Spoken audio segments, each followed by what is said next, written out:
Hola, muy buenos días, queridos hermanos, amigos. Les extraño bastante. Una vez más estamos transmitiendo sin nadie. Bueno, solamente mi hijo Naúm que me ayuda. Pero les extrañamos bastante. A los jóvenes, a cada uno de ustedes, ni se imaginan cuánto les extrañamos. Necesitamos, como seres humanos, expresar nuestro cariño con un abrazo, con un saludo, y no lo podemos hacer. Entonces, estamos tristes por esta situación, pero se llegará el momento en que haremos una carnita asada, pasaremos el tiempo, hasta voy a ir a jugar fútbol con ustedes. En esta mañana, muchachos y hermanos, me encantaría compartirles 7 palabras que nuestro Señor Jesucristo compartió o dijo o pronunció en la cruz. Así que, mis queridos hermanos, nos ponemos en sus manos, oramos y espero que sea de bendición este mensaje para usted. Querido Padre Celestial, gracias te damos en este momento. Bendice tu palabra, bendice a nuestros hermanos que nos estarán escuchando por este medio. Señor, protege a nuestros médicos que están enfrentando esta pandemia, a los enfermeros, enfermeras. Señor, guárdalos en el hueco de tu mano y úsales para que puedan llevar a tus pies a esas personas que van a partir de este mundo, Señor. Gracias por todo lo que tú nos das. Bendice tu palabra y que tu Espíritu Santo nos guíe y traiga a la mente todo lo estudiado. En el nombre de Jesús, amén. Bueno, hermanos, definitivamente en San Juan 19, el Evangelio según San Juan, capítulo 19, nos muestra grandes cosas, pero más que nada, hermanos, vamos a leer estos textos para que vean lo que nos dice. Dice, y él, cargando su cruz, salió al lugar llamado la Calavera, y en hebreo Gólgota, y allí le crucificaron, y con él a otros 2, uno a cada lado, y Jesús en medio. Eso es lo que nos dice la Escritura, que fue crucificado y a las orillas, a un lado de él, estaban otras personas. Esta lectura, hermanos, nos invita a presenciar ese drama presentado en ese día en el Calvario. Nuestra mirada debe estar dirigida en el Redentor, quien fue crucificado.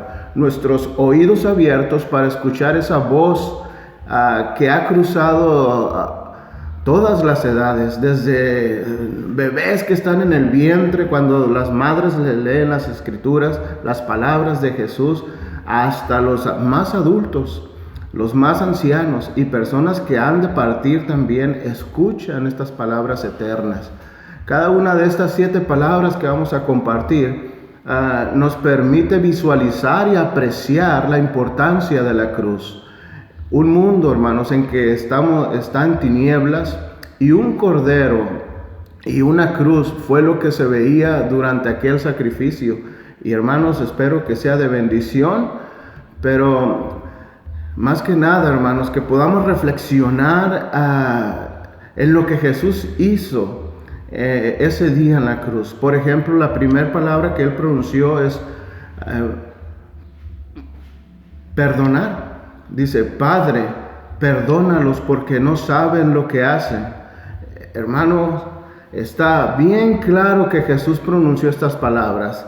Aunque hay personas que no han encontrado en los escritos más antiguos estas frases, pero la verdad es que estas frases o esta forma de expresarse solamente la tiene nuestro Señor Jesucristo. Jesús está evidentemente orando por soldados romanos aquí, que están únicamente cumpliendo las órdenes, pero no está orando por el Sanedrín. En griego es el clero. Él no está orando por el Sanedrín. Él está orando únicamente por esos soldados romanos. Y la razón es porque ellos solamente cumplían órdenes. Cabe mencionar, queridos hermanos, que si un soldado desobedecía, él era asesinado, se merecía morir. Pero Más que nada, hermanos, esas palabras de amor que pronunciaba nuestro Señor Jesús hacia el Padre eran escuchadas por los soldados, eran escuchadas aún por los dos que estaban crucificados a sus lados. Y hermanos, penetraba el corazón, penetraban esas palabras el corazón, de tal forma que hubo fruto a través de esas palabras. El lema de Cristo, hermanos, siempre fue orar por sus enemigos. El pecador no es justificado por su ignorancia. Entonces, estas personas no ignoraron que Jesús era el Cristo, y es por eso que Él transmite estas palabras de perdón. El Señor Jesús, en lugar de expresar ira en estos momentos, enojo, Él expresa amor, Él expresa misericordia sobre todas aquellas personas que habían estado involucradas en el asesinato del Hijo de Dios. Así que es interesante, hermano, cómo es que nuestro Señor Jesús, a pesar de estar a punto de morir, Él siente misericordia por estas personas, por esos soldados romanos. Y hermano, también, o amigo, también otra de las palabras es salvar. Aunque está interesante esta palabra, también la podemos ver en Lucas capítulo 23, verso 43.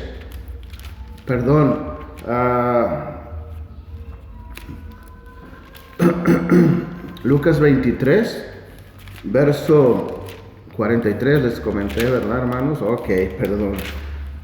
Dice así la escritura: entonces Jesús le dijo: de cierto te digo que hoy estarás conmigo en el paraíso. Vamos a leer un poquito de trasfondo. Y uno de los malhechores, verso 39, que estaban colgados, le injuriaba diciendo: si tú eres el Cristo, sálvate a ti mismo y a nosotros. Respondiendo el otro, le reprendió diciendo: ¿ni aún temes tú a Dios estando en la misma condenación? Nosotros a la verdad justamente padecemos porque recibimos lo que merecemos, nuestros hechos, más lo que merecieron nuestros hechos, más ningún mal hizo. Hermanos, ¿qué estaba pasando aquí? Que uno de los malhechores estaba reconociendo toda su maldad, todo lo malo que había hecho, y estaba reconociendo que Jesús era el Hijo de Dios, que Jesús era una persona perfectamente santa y que nunca cometió algún mal.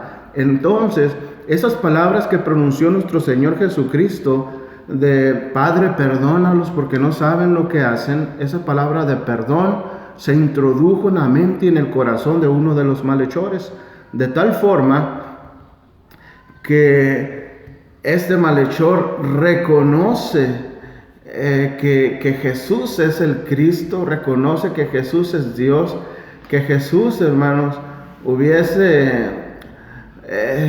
todas las cosas buenas que hizo eran solamente porque era Dios, porque el ser humano no puede hacer algo bueno, aunque parezca bueno ante los ojos de las personas, pero no importan los ojos de las personas, importan los ojos de Dios.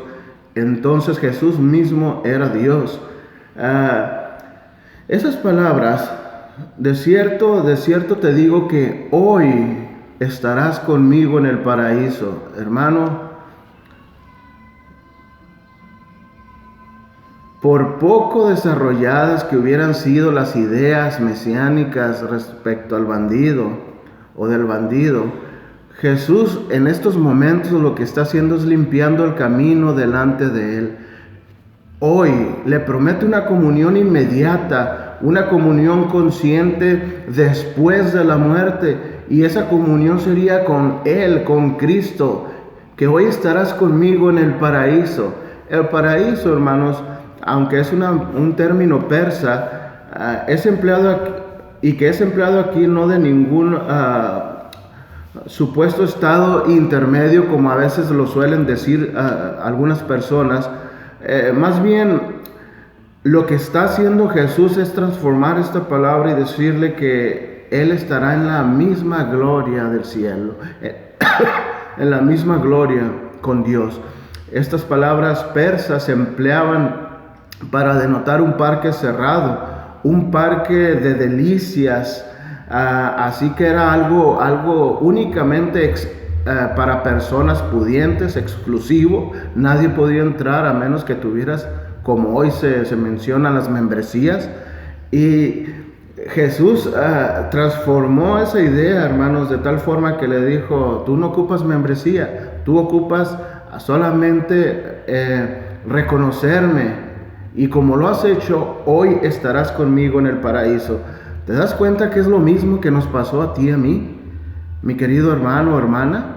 Cuando reconocimos que Jesús es nuestro Salvador, por eso dice Pablo que estamos sentados a la diestra de Dios Padre. En otras palabras, nuestra salvación está completa en la obra que nuestro Señor Jesús hizo allá en la cruz del Calvario. Así que, mis queridos hermanos, qué bendición, qué bendición. Así que, ¿qué es lo que vio este ladrón en Cristo? O más bien, ¿qué vio Cristo en este ladrón? ¿Qué es lo que miró, hermanos? Bueno, la fe que tuvo este ladrón en esos últimos momentos de vida. Porque sin fe, hermanos, es imposible agradar a Dios. La conversión que vino en ese momento. ¿Por qué? Porque el que no naciere de nuevo, hermanos, no puede entrar en el reino de los cielos. Entonces vimos un nacimiento cuando esta persona, este malhechor, reconoció que Jesús es Dios. Es el mismo arrepentimiento que Dios quiere de todas las personas. Y aquí, hermanos, es donde podemos orar por cada uno de los médicos que se encuentran tratando este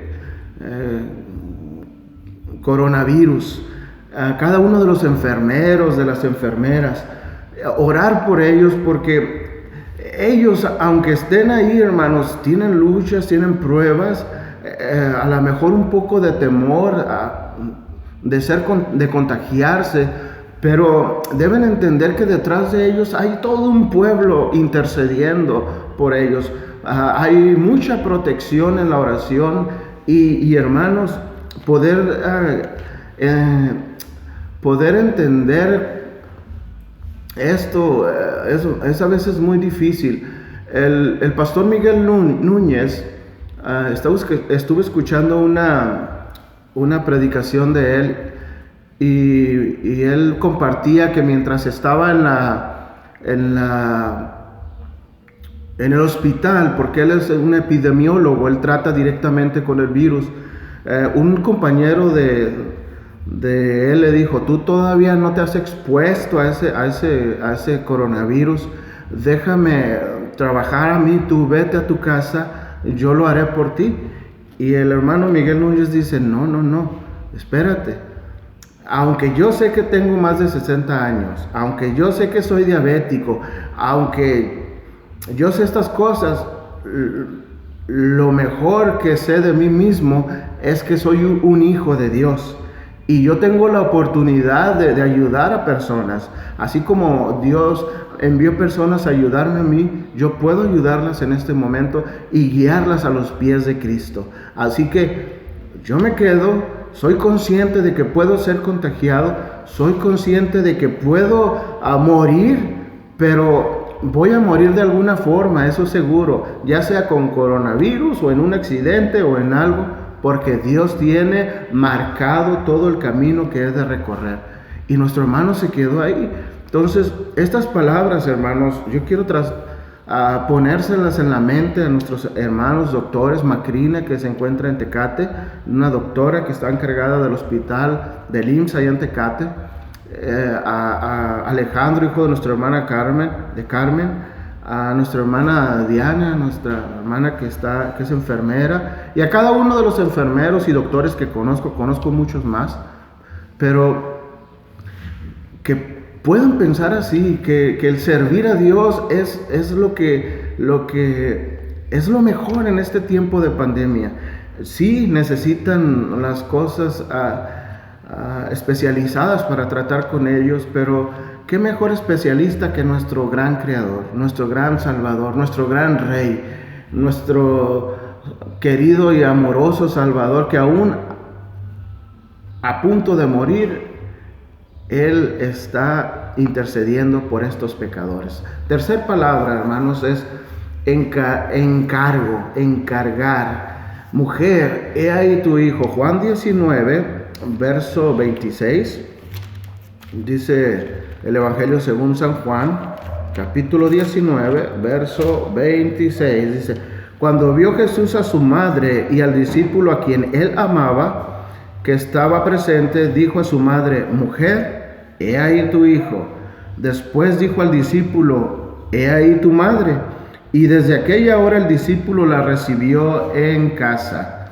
Así que Dios me los bendiga, hermanos, por estos encargos que a veces Dios les da. Así que podemos ver que este encargo es interesante, y era común, hermanos, en los griegos.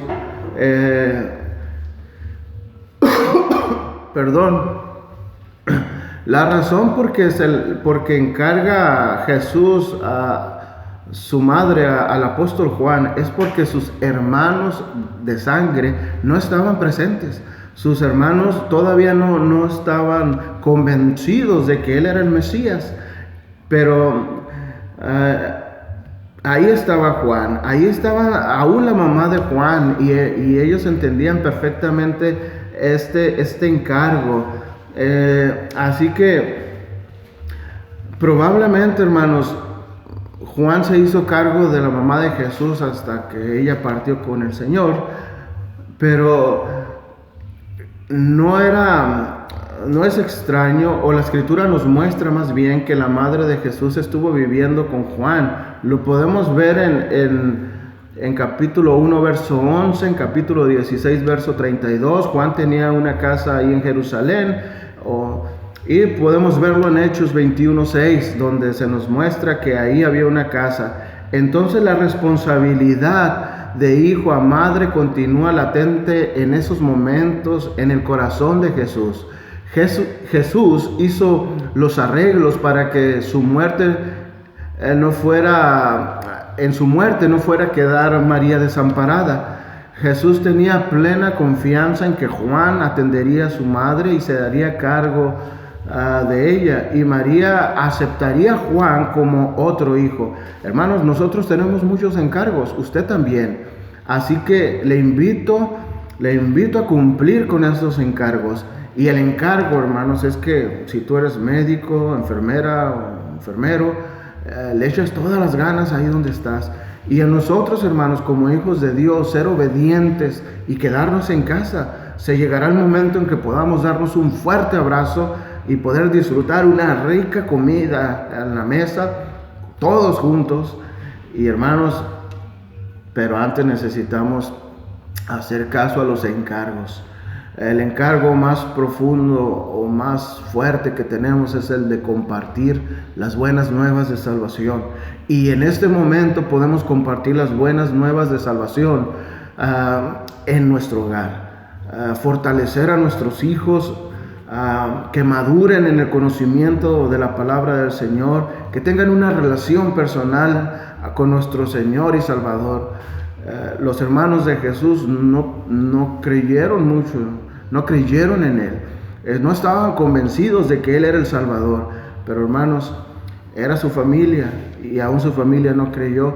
Pero nuestra responsabilidad así es compartir la palabra en nuestro hogar. Ese es nuestro encargo, hermanos. Así que yo creo, hermanos, que la soledad que estaba experimentando Jesús en esos momentos estaba muy, muy difícil, estaba muy fuerte. No sabía bueno, humanamente probablemente no sabía qué hacer, pero esa soledad, hermanos, es interesante. Y la soledad, hermanos, es terrible esa soledad. Por ejemplo, en la cuarta palabra, Dios mío, ¿por qué me has desamparado?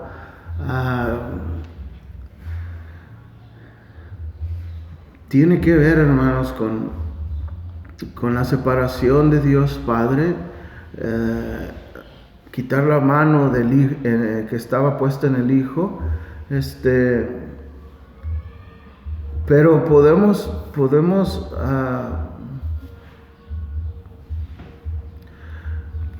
decir muchas cosas de esta palabra, hermanos, pero la realidad es que en el original, algunas personas dicen en un evangelio de Pedro, un pseudo evangelio del apóstol Pedro, él dice en este texto: mi poder me has abandonado. Entonces, lo que estaba pasando es que dicen algunas personas, algunos comentaristas, que la gloria de Dios estaba abandonando a Jesús, pero no creo que sea del todo correcto, hermanos, porque Jesús, desde el primer momento en que vino y tomó forma como humano, Él dejó su gloria, hermanos. ¿Te acuerdas en Juan capítulo 17 donde dice: devuélveme mi gloria?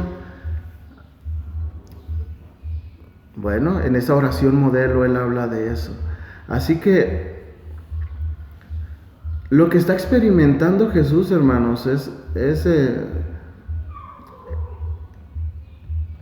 la ausencia del Padre en su vida en esos momentos. Así como a veces nosotros nos sentimos en estos momentos sin la protección probablemente de Dios. No sabemos qué está pasando en el mundo. No sabemos si mi vecino está contagiado, mi vecina, si al momento en que salí a la tienda, al supermercado, me contagié tocando alguna producto, ¿verdad? No sabemos. Esa sensación de incertidumbre ataca nuestra mente y hermanos, es lo mismo que pasó con nuestro Señor Jesucristo. Esa soledad que iba a empezar a experimentar desde el momento de su muerte tenía que ver con su mente, con la separación y sobre todo, hermanos, el desamparo de Dios Padre. Entonces, el sufrimiento de nuestro Señor Jesucristo, sin duda, fue real. Y aparte, este sufrimiento, hermanos, era porque Él fue 100% hombre. Entonces, no estaba interviniendo la naturaleza divina en esos momentos. Jesús ahí quedó solo. Y todo el poder de Dios de Dios Padre, vino sobre Él, de tal forma que en esos momentos, yo no sé, hermanos, pero el poder de Dios sobre el pecado es tan grande que es lo que estaba pasando ahí, porque Jesús, y estaba sobre Jesús, porque Jesús se vistió de nuestro pecado. En otras palabras, la ira que nosotros debíamos presenciar de parte del Padre, la presenció Jesús en la cruz del Calvario. Así que eso fue lo que pasó. Y es triste ver a un Jesús en esa cruz y diciendo: Dios mío, ¿por qué me has desamparado? El desamparo. Así a veces nos sentimos desamparados. La siguiente palabra es: tengo sed. ¿Qué pasa aquí, hermanos? Bueno, aquí se hace más real el sufrimiento no fingido de Jesús. Hermanos,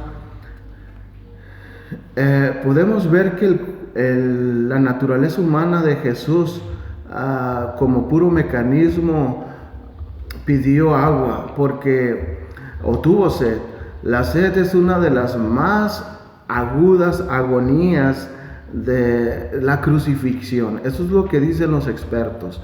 Las personas que han viajado o quieren cruzar la línea, la frontera hacia los Estados Unidos y que quedan olvidadas en el desierto, hermanos, mueren de sed. Nuestro Señor Jesús en estos momentos, su cuerpo destrozado, no había carne, un pedazo de carne buena en su cuerpo, todo estaba mal. La corona, todas esas cosas, hermanos, que le hicieron, toda esa tortura que él soportó, llevar ese madero, hermanos, tan pesado, pues lo agotó, hermanos, de tal forma que su cuerpo necesitaba o ansiaba la sed. Y hermanos, esa sed vino, pues como les comentaba, a causa de los padecimientos físicos. Y eso lo podemos ver en Hebreos también, capítulo 2, verso 10. Pero más que nada, hermano, el cumplimiento de nuestro Señor Jesús, hermano,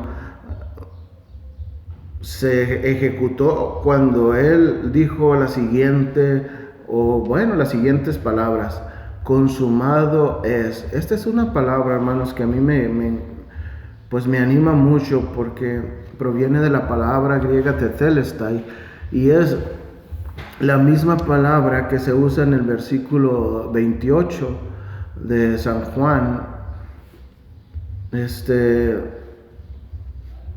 19. Dice: después de esto, sabiendo Jesús que ya estaba consumado, ahí está la palabra tetelestai, dijo, para que la escritura se cumpliese: tengo sed. Hermanos, y ahí en el verso 30 dice: cuando Jesús hubo tomado el vinagre, porque no le dieron agua, dice la escritura, dijo: consumado es. Nuevamente la palabra. Esa palabra, hermanos, es interesante porque esa palabra es un clamor de victoria en la hora de la derrota. Mientras las personas estaban viendo morir a un hombre que decía ser Dios, al mismo tiempo Jesús estaba dando un clamor de victoria. Tetelestai, consumado es. Así que la muerte había sido prácticamente vencida, el pecado había sido vencido en esa cruz. Y hermanos, Jesús conocía perfectamente la relación entre la cruz, el padecer en la cruz, el morir, con nuestra redención.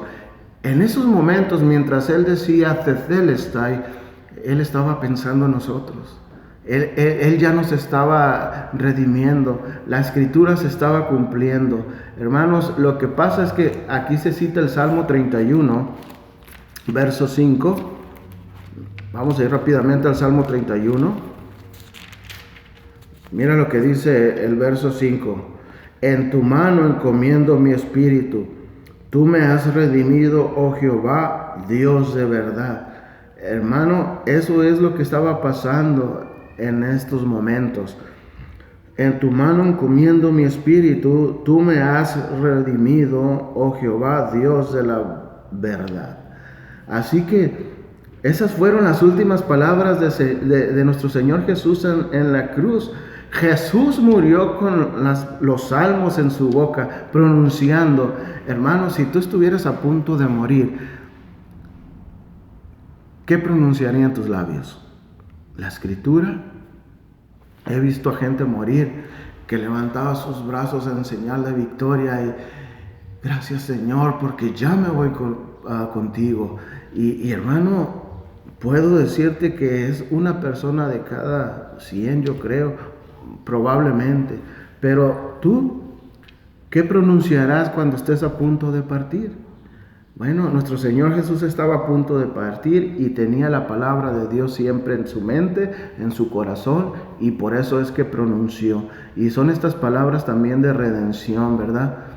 Así que yo pienso que en esos momentos llegaron muchas escenas de su infancia, del ministerio, de la rebeldía de Pedro cuando mochó la oreja, todas esas cosas, hermano.